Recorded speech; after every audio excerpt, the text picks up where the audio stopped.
أعوذ بالله من الشيطان الرجيم. بسم الله الرحمن الرحيم. هل أتاك حديث الغاشية؟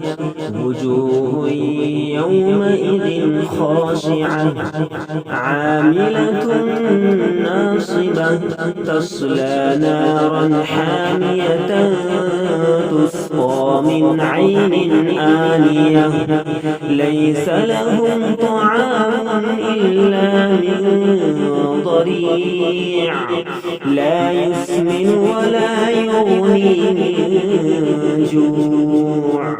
وجوه يومئذ ناعمة لسعيها راضية في جنة عالية لا تسمع فيها لاغية فيها عين جارية فيها سرر مرفوعة وأكواب موضوعة ونمارق مصفوفة وزرابي مبثوثة أفلا ينظرون إلى الإبل كيف خلقت وإلى السماء كيف رفعت وإلى الجبال كيف نصبت وإلى الأرض كيف سطحت فذكر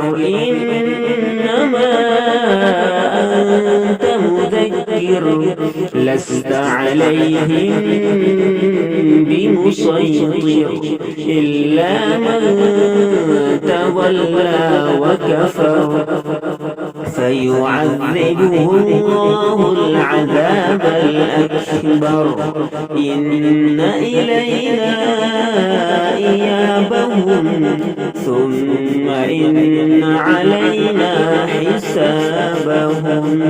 صدق الله العظيم.